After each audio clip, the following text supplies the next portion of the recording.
ಬರ ಪರಿಹಾರಕ್ಕಾಗಿ ಕೇಂದ್ರದ ವಿರುದ್ಧ ಈಗ ಕಾನೂನು ಸಮರ ಸಾರಿರುವುದು ರಾಜ್ಯ ಸರ್ಕಾರ. ಸ್ವತಃ ಸಿಎಂ ಸಿದ್ದರಾಮಯ್ಯನವರು ನಿನ್ನೆ ಸುದ್ದಿಗೋಷ್ಠಿ ಮಾಡಿದ್ರು, ತುರ್ತು ಸುದ್ದಿಗೋಷ್ಠಿ ಕರೆದಿದ್ದು ಏನೆಲ್ಲ ಬೆಳವಣಿಗೆ ಆಗಿದೆ ಅನ್ನೋದನ್ನ ಹಂಚಿಕೊಳ್ಳೋದಕ್ಕೆ. ಎನ್ಡಿಆರ್ಎಫ್ ಎಸ್ಡಿಆರ್ಎಫ್ ಫಂಡ್ಗಾಗಿ ಕೇಂದ್ರದ ವಿರುದ್ಧ ಸಂಘರ್ಷಕ್ಕಿಳಿದಿದೆ ರಾಜ್ಯ ಸರ್ಕಾರ. ರಾಜ್ಯ ಮತ್ತು ಕೇಂದ್ರ ಸರ್ಕಾರದ ನಡುವೆ ಕಾನೂನು ಸಮರ ಈ ಮೂಲಕ ನಡೀತಾ ಇದೆ. ಕಾನೂನು ಸಂಘರ್ಷಕ್ಕೆ ಮುಂದಾಗಿದ್ದಾರೆ ಸಿಎಂ ಸಿದ್ದರಾಮಯ್ಯ. ಲೋಕಸಭೆ ಎಲೆಕ್ಷನ್ ಹೊತ್ತಲ್ಲೇ ಹೊಸ ರಾಜಕೀಯ ಫೈಟ್ ಈ ಮೂಲಕ ರಾಜ್ಯ ಸರ್ಕಾರದಿಂದ. ಸುಪ್ರೀಂ ಕೋರ್ಟ್ನಲ್ಲಿ ರಾಜ್ಯ ಸರ್ಕಾರ ರಿಟ್ ಅರ್ಜಿ ಸಲ್ಲಿಕೆ ಮಾಡಿದೆಯಂತೆ. ಬರ ಪರಿಹಾರ ರಿಲೀಸ್ ಮಾಡುವಂತೆ ಸುಪ್ರೀಂ ಮೊರೆ ಹೋಗಿದ್ದೀವಿ ಅಂತ ಸ್ವತಃ ಸಿಎಂ ಸಿದ್ದರಾಮಯ್ಯನವರೇ ಹೇಳಿದ್ದಾರೆ.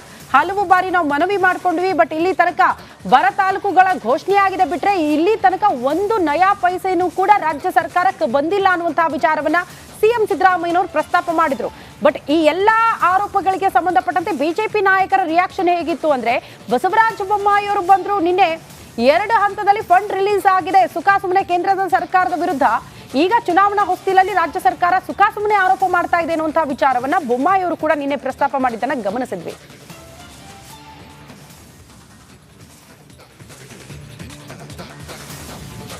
ನಿನ್ನೆ ಸಿಎಂ ಸಿದ್ದರಾಮಯ್ಯನವರು ತುರ್ತು ಸುದ್ದಿಗೋಷ್ಠಿ ಕರೆದ್ರು. ಈ ಅನುದಾನದ ವಿಚಾರಕ್ಕೆ ಸಂಬಂಧಪಟ್ಟಂತೆ, ಜೊತೆಗೆ ಬರ ಪರಿಹಾರದ ವಿಚಾರಕ್ಕೆ ಸಂಬಂಧಪಟ್ಟಂತೆ ಕೋರ್ಟ್ ಮೊರೆ ಹೋಗಿದ್ದೀವಿ, ರಿಟ್ ಅರ್ಜಿಯನ್ನ ಕೂಡ ಸಲ್ಲಿಕೆ ಮಾಡಿದ್ದೀವಿ ಅನ್ನುವಂತಹ ವಿಚಾರ ಪ್ರಸ್ತಾಪ ಮಾಡಿದ್ರು. ನಿನ್ನೆ ಏನೆಲ್ಲ ಬೆಳವಣಿಗೆ ಆಯಿತು ಆ ಕುರಿತ ಒಂದು ವರದಿ ಇದೆ, ಬನ್ನಿ ನೋಡ್ಕೊಂಡು ಬರೋಣ.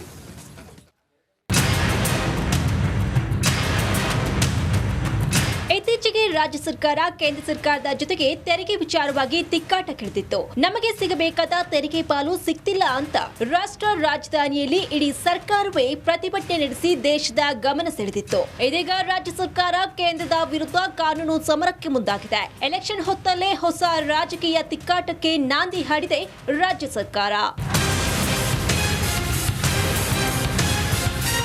ಎಸ್, ರಾಜ್ಯ ಸರ್ಕಾರ ಕೇಂದ್ರದ ವಿರುದ್ಧ ಅನುದಾನ ಕಾಳಗಕ್ಕೆ ಇಳಿದಿದೆ. ಸಿಎಂ ಸಿದ್ದರಾಮಯ್ಯ ಕೇಂದ್ರ ಸರ್ಕಾರದ ವಿರುದ್ಧ ಕಾನೂನು ಸಮರ ಸಾರಿದ್ದಾರೆ. ಖಜಾನೆ ಬರಿದಾಗಿಸಿಕೊಂಡು ಬರ ಪರಿಹಾರಕ್ಕಾಗಿ ಕೇಂದ್ರದ ವಿರುದ್ಧ ಕಾನೂನು ಹೋರಾಟಕ್ಕೆ ಇಳಿದಿದ್ದಾರೆ. ಬರ ಪರಿಹಾರ ರಿಲೀಸ್ಗೆ ರಾಜ್ಯ ಕಾಂಗ್ರೆಸ್ ಸರ್ಕಾರ ಸುಪ್ರೀಂ ಕೋರ್ಟ್ ಮೊರೆ ಹೋಗಿದೆ. ರಾಜ್ಯಕ್ಕೆ ಎನ್ಡಿಆರ್ಎಫ್ ಎಸ್ಡಿಆರ್ಎಫ್ ನಿಧಿಯನ್ನ ತಕ್ಷಣ ಬಿಡುಗಡೆಗೊಳಿಸಲು ಕೇಂದ್ರಕ್ಕೆ ಸೂಚಿಸಬೇಕು ಅಂತ ಸುಪ್ರೀಂ ಕೋರ್ಟ್ ಬಾಗಿಲು ಬಡಿದಿದೆ. 5 ತಿಂಗಳ ಕಾಲ ಕಾದರೂ ಇನ್ನೂ ಬಿಡುಗಡೆ ಮಾಡಿಲ್ಲ. ಹೀಗಾಗಿ ಬರ ಪರಿಹಾರ ಕೊಡಿಸುವಂತೆ ಸುಪ್ರೀಂ ಕೋರ್ಟ್ನಲ್ಲಿ ಆರ್ಟಿಕಲ್ 32ರ ಅಡಿಯಲ್ಲಿ ಕೇಂದ್ರದ ವಿರುದ್ಧ ರಿಟ್ ಅರ್ಜಿ ಸಲ್ಲಿಸಿದ್ದೇವೆ ಎಂದು ಸಿಎಂ ಸಿದ್ದರಾಮಯ್ಯ ತಿಳಿಸಿದ್ದಾರೆ. ಕೇಂದ್ರ ಸರ್ಕಾರದ ವಿರುದ್ಧ ರಾಜ್ಯ ಸರ್ಕಾರ ಪಿಟಿಷನ್ ಅನ್ನ ಸುಪ್ರೀಂ ಕೋರ್ಟ್ ನಲ್ಲಿ ಇವತ್ತು ಹಾಕಿದ್ದೀವಿ. Petition under article 32 of the Indian constitution, direction to the government of India to release NDRF fund immediately. ರಾಜ್ಯ ಸರ್ಕಾರದ ನಡೆಗೆ ಬಿಜೆಪಿ ನಾಯಕರು ತಿರುಗೇಟು ಕೊಟ್ಟಿದ್ದಾರೆ. ಎನ್ಡಿಆರ್ಎಫ್ ಫಂಡ್ ಈಗಾಗಲೇ 2 ಕಂತು ಬಂದಿದೆ, ಸರ್ಕಾರ ಮರೆಮಾಚ್ತಾ ಇದೆ ಅಂತ ಬೊಮ್ಮಾಯಿ ಚಾಟಿ ಬೀಸಿದ್ದಾರೆ. ಎನ್ಡಿಆರ್ಎಫ್ ಫಂಡ್ ಈಗಾಗಲೇ 2 ಕಂತು ಬಂದಿದೆ, ಅದನ್ನು ಸರ್ಕಾರ ಮರೆಮಾಚ್ತಾ ಇದೆ. ಎರಡನೇದಾಗಿ ಕೆಲವು ನಾಮ್ಸ್ ಇದೆ, ನಾಮ್ಸನ್ನು ಫಾಲೋ ಮಾಡಿಲ್ಲ. ಇವೆಲ್ಲವನ್ನು ಇಟ್ಕೊಂಡು ಚುನಾವಣೆ ಮುಂಚೆ ಇದೆಲ್ಲವನ್ನು ಕೂಡ ಕೋರ್ಟ್ಗೆ ಹೋಗುವಂಥ ನೆಪವನ್ನು ಮಾಡ್ತಾರೆ. ಒಟ್ನಲ್ಲಿ ಎಲೆಕ್ಷನ್ ಅಖಾಡದಲ್ಲಿ ಹೊಸ ಜಟಾಪಟಿ ಶುರುವಾಗಿದೆ. ತಮಿಳುನಾಡು ಮೇಕೆದಾಟು ಯೋಜನೆ ಖ್ಯಾತಿಗೆ ವಿರೋಧ ವ್ಯಕ್ತಪಡಿಸದೆ ಎಲೆಕ್ಷನ್ ಸಂದರ್ಭದಲ್ಲಿ ಸಿಎಂ ಬರ ಪರಿಹಾರ ಮುನ್ನೆಲೆಗೆ ತಂದಿದ್ದಾರೆ ಅನ್ನೋದು ಬಿಜೆಪಿಯ ಆರೋಪವಾಗಿದೆ.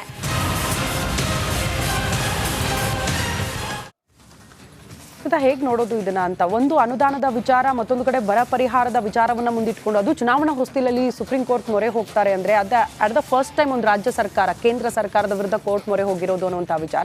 ಮತ್ತೊಂದು ಕಡೆ ಗ್ಯಾರಂಟಿಗಳಿಂದ ಸರ್ಕಾರದ ಖಜಾನೆಯಲ್ಲಿ ದುಡ್ಡಿಲ್ಲ, ಆ ಕಾರಣಕ್ಕೆ ಈ ರೀತಿ ಆರೋಪ ಮಾಡ್ತಾ ಇದೆ ಅಂತ ಹೇಗೆ ನೋಡ್ತೀರಿ ತಾವು? ಸಿದ್ದರಾಮಯ್ಯ ಅವರ ಮಾತುಗಳು ನಾವು ಅನೇಕ ಬಾರಿ ಕೇಳಿಸ್ಕೊಂಡಾಗ ಬಿಜೆಪಿಯನ್ನ, ಅದರಲ್ಲೂ ಮೋದಿ ನೇತೃತ್ವದ ಬಿಜೆಪಿಯನ್ನ ಅವರು ವಿವರಿಸುವಾಗ ಇದು ಫೆಡರಲ್ ಸಿಸ್ಟಮ್ಗೆ ವಿರೋಧವಾದ ನಿಲುವನ್ನ ಹೊಂದಿರುವ ಪಕ್ಷ ಅಂತ ಹೇಳ್ತಾರೆ. ಅಂದ್ರೆ ಒಕ್ಕೂಟ ವ್ಯವಸ್ಥೆ ಅನ್ನೋದಕ್ಕೆ ಮೋದಿ ಅವರ ಸರ್ಕಾರದಲ್ಲಿ ಬೆಲೆ ಇಲ್ಲ, ಅದು ಒಂದು ರೀತಿ ಸರ್ವಾಧಿಕಾರಿ ಧೋರಣೆ ಇರುವ ಸರ್ಕಾರ ಅಂತ ಹೇಳಿ ಕಳೆದ ಬಜೆಟ್, ಯೂನಿಯನ್ ಬಜೆಟ್ ಆದ ಸಂದರ್ಭದಲ್ಲೂ ಕೂಡ ಬಹಳ ದೊಡ್ಡ ಚರ್ಚೆ ಆಯಿತು. ಇನ್ಫ್ಯಾಕ್ಟ್ ಇಲ್ಲಿಂದ ಕಾಂಗ್ರೆಸ್ ನಾಯಕರೆಲ್ಲ ದೆಹಲಿಗೆ ಹೋಗಿ ಇಲ್ಲಿ ಪ್ರತಿಭಟನೆ ಮಾಡಿದ್ದನ್ನ ಕೂಡ ಗಮನಿಸಿದ್ವಿ.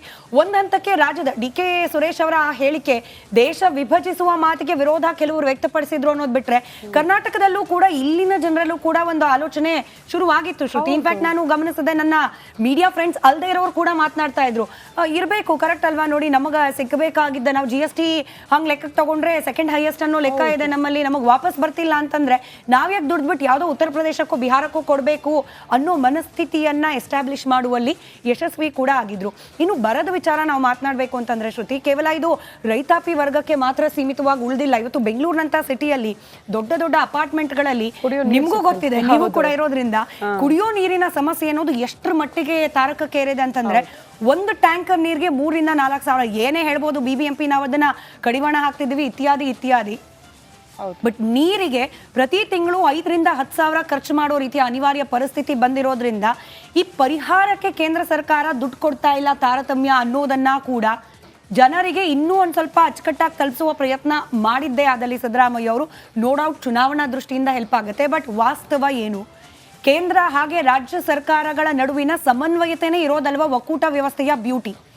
ಅದೇ ಇಲ್ಲ ಅನ್ನೋ ರೀತಿಯ ವಾತಾವರಣ ಆಗ್ಬಿಟ್ರೆ ತಪ್ಪು ಅವ್ರು ಮಾಡಿದ್ರ ಇವ್ರು ಮಾಡಿದ್ರ, ಈಗ ಕೋರ್ಟ್ನ ಮೊರೆ ಹೋಗಿರೋದ್ರಿಂದ ಕೋರ್ಟ್ ನಿರ್ಧಾರ ಮಾಡುತ್ತೆ ಅದನ್ನ ಏನಾಗಿದೆ ಅಂತ ಹೇಳಿ. ಬಟ್ ಜನಸಾಮಾನ್ಯರಾಗಿ ನಾವು ಯೋಚನೆ ಮಾಡೋದು, ಕೇಂದ್ರ ಕೊಟ್ಟಿಲ್ಲ ಅಂತ ಹೇಳಿ ಇವ್ರು ನಾವು ಕೊಡೋಕ್ಕಾಗ್ತಿಲ್ಲ ಅನ್ನೋದು, ನಾವು ಕೊಟ್ಟಿದ್ದೀವಿ ಬಟ್ ಅದನ್ನ ಸದ್ಬಳಕೆ ಮಾಡ್ಕೊಂಡಿಲ್ಲ ಅಂತ ಹೇಳಿ ರಾಜ್ಯ ಸರ್ಕಾರದ ಮೇಲೆ ಕೇಂದ್ರ ಬೊಟ್ ಮಾಡೋದು. ಅಲ್ಟಿಮೇಟ್ಲಿ ಅದೇನೋ ಹೇಳ್ತಾರಲ್ಲ, ಗಂಡ ಹೆಂಡ್ರ ಜಗಳದಲ್ಲಿ ಕೂಸ್ ಬಡವಾಯ್ತು ಅಂತ. ಹಾಗಾಗುತ್ತೆ ಜನಸಾಮಾನ್ಯ.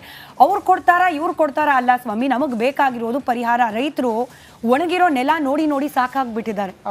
ಅದಕ್ಕೆ ಏನಪ್ಪ ಬೆಳೆ ಬೆಳೆಯೋಕ್ಕಂತೂ ಆಗ್ತಾ ಇಲ್ಲ, ಮಳೆ ಇಲ್ಲ, ಅಂತರ್ಜಲ ಕುಸಿದು ಹೋಗಿದೆ, ನದಿ ಕೊಳ್ಳ ಹಳ್ಳ ಎಲ್ಲ ಬತ್ತು ಹೋಗಿದೆ, ಬೆಳೆ ಬೆಳೆಯೋಕ್ಕಾಗಲ್ಲ. ಇಂಥ ಸಂದರ್ಭದಲ್ಲಿ ಜೀವನ ನಡೆಸೋಕೆ ಅಟ್ಲೀಸ್ಟ್ ಮುಂದೆ ಮಳೆ ಬಿದ್ದು ಭೂಮಿ ಹಸನಾಗೋ ತನಕನಾದ್ರೂ ಬದುಕೋಕ್ ಬೇಕಲ್ಲ, ಪರಿಹಾರ ಬೇಕಲ್ಲ. ರಾಜ್ಯನೂ ಕೇಂದ್ರನೂ ಯಾರೋ ಒಬ್ರು ಕೊಡಿ ಅನ್ನೋ ಪರಿಸ್ಥಿತಿಗೆ ಬಂದು ಕೂತಿದ್ದಾರೆ ರಾಜ್ಯದ ಜನರು ಬಹುತೇಕ ಕಡೆಗಳಲ್ಲಿ. ಹೀಗಾಗಿ ಒಂದ್ ಕಡೆ ಈ ಪ್ರತಿಷ್ಠೆಯ ಪೈಪೋಟಿ ಅದಿರ್ಬೋದು ಬಿಜೆಪಿ ವರ್ಸಸ್ ಕಾಂಗ್ರೆಸ್ ಅನ್ನೋ ರೀತಿಯಲ್ಲಿ ಅಥವಾ ರಾಜ್ಯ ವರ್ಸಸ್ ಕೇಂದ್ರ ಅನ್ನೋ ರೀತಿಯಲ್ಲಿ. ಬಟ್ ಬೇಕಾಗಿರೋದು ಜನರಿಗೆ ಸಿಗ್ಬೇಕಾದ ಸ್ಪಂದನೆ, ಮಾನವೀಯತೆ ದೃಷ್ಟಿಯಿಂದ ಸಿಗ್ಬೇಕಾಗಿರೋ ಸ್ಪಂದನೆ, ಅದು ಸಿಗ್ಲಿ ಅನ್ನೋದು ನಮ್ಮ ಆಶಯ ಕೂಡ.